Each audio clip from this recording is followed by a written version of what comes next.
কোনো একটা জায়গাতে বাংলাদেশে ইসলামপন্থীরা এবং বামপন্থীরা আপনারা আপনাদের প্রতিপক্ষদের প্রতি ঘৃণা রাখেন, যেটা কিন্তু একটা পয়েন্ট অফ ভিউ থেকে ফেসিবাদের চেয়ে ভয়াবহ।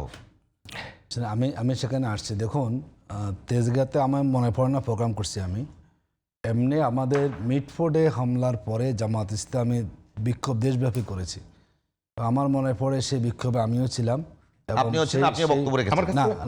না, বক্তব্য আমি রাখি নাই। এটা জামাতের ঢাকা মহানগর উত্তরে একটা বিক্ষোভ ছিল, মগবাজার মোড়ে শেষ হয়েছে। আপনি ভিডিওগুলো দেখবেন, জামাত বলেছে কোনো একটা বিশেষ দল, জামাত কোনো এক জায়গাতে না, উনি যেটা বলেছেন তারেক জিয়াকে নিয়ে কোথাও জামাতের, আমি বলি তারেক জিয়াকে নিয়ে জামাতের কোনো সমাবেশ বক্তব্য রাখা হয়নি। আমাদের বেশ, কিন্তু এটা হয়তো ছাত্রটা করতে পারে, কিন্তু আমাদের কোথাও জায়গা থেকে সরাসরি তারেক জিয়াকে ওই কথা বলা হয়েছে, এটা নিঃসন্দেহে আমি কোথাও শুনি নাই, আমার হয়তো জানতে হবে সেখানে।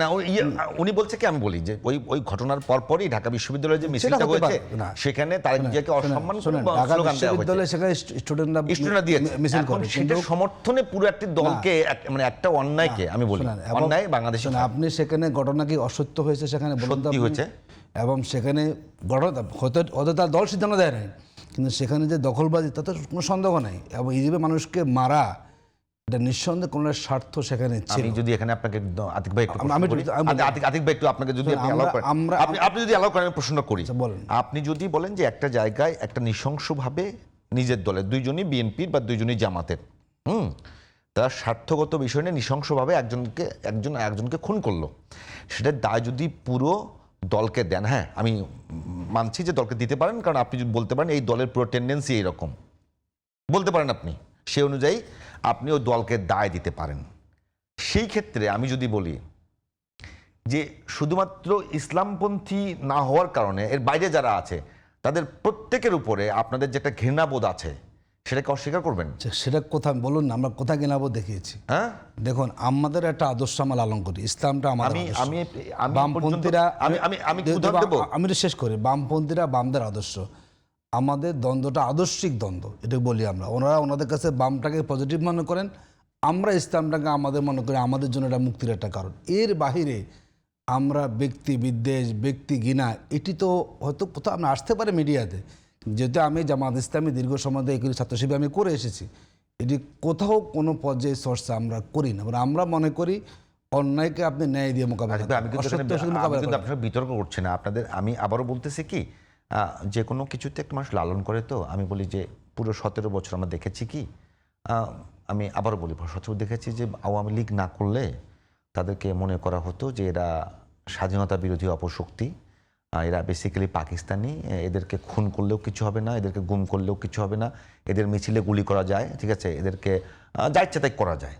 তো আমার কথাটা হচ্ছে সেই চিন্তাটা, যে চিন্তার উপর ভিত্তি করে আওয়ামী লীগ ফেসিবাদী হয়ে উঠেছিল, বাংলাদেশে এখন যে রাজনৈতিক দলগুলো আছে তাদের কারো মধ্যে যদি এই ধরনের চিন্তা আমরা দেখতে পাই, আমরা সেই সব বিষয়গুলোতে কথা বলি। আমরা কিন্তু কাউকে ছোট করছি না, অবশ্যই কথা বলবো, আমরা কিন্তু কাউকে ছোট করছি না, আমাদের গণমাধ্যমের কাজ তো এটা যে আমরা কাউকে ছোট করছি না। আপনি যদি কোনো কারণে একটা মানুষকে জাহান্নামী মনে করে ফেলেন, তাকে আপনি আর সম্মান দিতে পারবেন না। আমরা এরকম কাউকে জাহান্নামী মনে করি না, তো কেন করবো? আমরা জান্নাত যাওয়া, আমার দাদারা বলেন জান্নাত, আমরা কেন মনে করবো মানুষকে? এটা এক ধরনের ন্যারেটিভ। দেখেন, এই যে আপনি বলে ফেলছেন, আমরা কি কোথাও বলেছি কাউকে যে জামাত ইসলামী না করলে জাহান্নামে যাবেন আপনি? আমরা মানুষকে বলি আপনি আল্লাহর বিধানগুলোকে পালন করেন, আপনি একজন মুসলিম, মানে আল্লাহর পালন। কিন্তু তৃণমূল পর্যায়ে থেকে বক্তব্য আসেন এরকম, শুনেন, তৃণমূল পর্যায়ে আপনি বক্তব্য, কিন্তু আমরা যেটা বলি, দেখুন এখন জামাত ইসলামী, এখন কোটির মানুষ জামাত ইসলামী করে, কে কোথায় কোন বক্তব্য দিয়েছেন সেটা দলিষ্ঠ মনে করার কোনো সুযোগ নেই। আমরা কোথাও বলি না, যেন একটা কথা বলে না যে দাঁড়িয়ে ফেলাবো জান্নাত, এগুলো আমরা বলি না। আমরা বলি যে আমরা আপনাকে সত্যের পথ দেখাচ্ছি, এই পথটা অনুসরণ করে মুক্তি আপনি পাবেন, এবং এই অন্যায় কাজটা আপনি করবেন না, আল্লাহর হুকুমের অবাধ্য আপনি যাবেন না, গেলে সেখানে আপনি জাহান্নামী হবেন, আল্লাহর হুকুমের অবাধ্য, এটা খেয়াল করতে হবে আপনার, যেহেতু কোরআন স্পষ্ট কথা বলা আছে সেখানে। সুতরাং এখানে আমরা আমাদের দল করলে জান্নাত একদম পুরো চলে আসবেন, না করলে জাহান্নাম, এটার ন্যারেটিভ দাঁড় করানো হয়। জামাত ইসলামী দীর্ঘ সময় আমাদের রাজনৈতিক সংস্কৃতি আছে, হঠাৎ করে এসে আমরা এই ফর্মুলা আমরা কেন যাব? মূলত জামাত ইসলামীকে নানাভাবে ন্যারেটিভ দিয়ে মানুষকে বিভ্রান্ত করার কৌশল অবলম্বন করা হয়। আমি আবারও বলছি, এই বাংলাদেশের সবাই মত প্রকাশ করবেন, মানে আমি যদি এখানে একটা কথা বলি, সবাই গ্রহণ করবে। এটা এই পরে শরীফের যাবো, আমি একটা কথা বলি। এই মুহূর্তে আমি যদি বলি, ভাই একটু আলোচনা বোঝাচ্ছে না বলে, কারণ একটা পত্রিকা বা একটা টেলিভিশনের সাবস্ক্রিপশন যা থাকে, এখন বিভিন্ন জায়গাতে যারা আছেন মানে ভার্চুয়াল মিডিয়ায়, মানে শরীফ ভাই আপনিও শুনবেন, ভার্চুয়াল মিডিয়ায় তাদের সাবস্ক্রিপশন কিন্তু অনেক বেশি। তো এখন আমরা 10টা গণমাধ্যম মিলে যা করতে পারি না, একজন মানুষ কোথাও বসে থেকে তার একটা ইউটিউব চ্যানেল দিয়ে অনেক বেশি সাবস্ক্রিপশন করছে। তাদের পক্ষ থেকে কি এইরকম হচ্ছে, আপনি যেমন যে ন্যারেটিভ তৈরি করা হচ্ছে যে আপনাদেরকে ইয়ে করা, যে আপনারা চিন্তা জগতে আপনারা জান্নাত জাহান্নাম নির্ধারণ করছেন বা বক্তব্য আসতেছে, এটা যদি ন্যারেটিভের খেলা হয়ে যায়, তাহলে কে আধিপত্যবাদ বিরোধী কে আধিপত্যবাদ বিরোধী না, মানে সেটাও তো হচ্ছে, যেটা আপনাদের পক্ষে যাচ্ছে। সে বিষয়ে কি আপনারা কখনো কথা বলেছেন?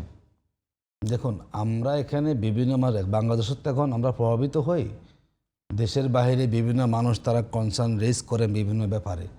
আমরা মনে করি যেখানে যৌক্তিক থাকবে অবশ্যই যৌক্তিক না আমাদের যৌক্তিক বিষয়ে আমাদের সমর্থন থাকবে। অযৌক্তিক দেখুন অনেক বিষয় এমন হয়েছে আমাদের দলীয় আমি বলছি এটা করা যাবে না। দেখেন প্রথম যখন আওয়ামী লীগের পতনের পরে নানা বাংসুর হয়েছিল না, তখন আমাদের আমির বলছেন, এটা উনি কেন বলছেন আপনারা দেশটাকে শান্ত করুন, উনি বলেছেন। এবং প্রথম আমাদের লোকেরাই বসে আমির ঠিক করে না, কেন সব বাংসুর করতে হবে। পরে প্রমাণিত হলো না, সবাই তখন বলেছে না এইভাবে একটা দেশ চলতে পারে না।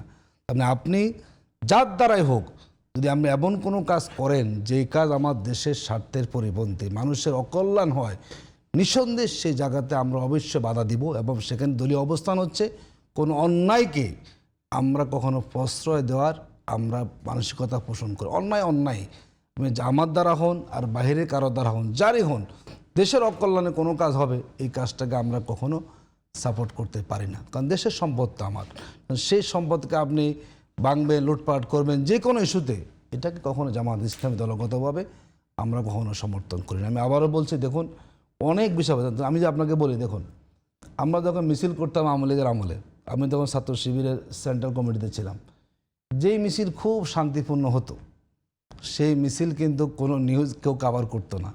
আর যেই মিছিল আমরা দেখতাম যে আমরা অগ্রসর হচ্ছি, পুলিশ আমাদেরকে টিয়ারশেল নিয়ে কেউ আমরা একটু গণমাধ্যমের নিয়মই তখন তারা সেটা করতেন। আপনি একটা বড় মিছিল শান্তিপূর্ণ হচ্ছে দেখাচ্ছেন না ডিটেইল সে দেখাচ্ছে। আমি বলি ভাই, আপনার বিড়ালটা হারিয়ে গেছে, ঠিক আছে, বিড়ালটা হারিয়ে গেছে ওটা নিউজ, কিন্তু আপনার বিড়ালটা পাইছেন আপনি, ওটা নিউজ না। এটা আমাদের আমরা গণমাধ্যমের ভুলটা যে আপনার রাজনৈতিক দলকে ধরেন না, এটা একেবারে ভুল ধারণা। আমরা মনে করি আপনি যত বড় মিছিল করেন, ওই মিছিল শান্তিপূর্ণ হলে আসলে ওটা নিউজ না। না এখন না, তাহলে এখনো তো আমাদের আসতে হবে না। আপনি না আমরা পজিটিভ নিউজ কখনো নিউজ না ভাই, আলোচনায় আসেন, পজিটিভও আসতে হবে, নেগেটিভ সমালোচনা করেন সব রাজনৈতিক দল বা ভাইরাও করে।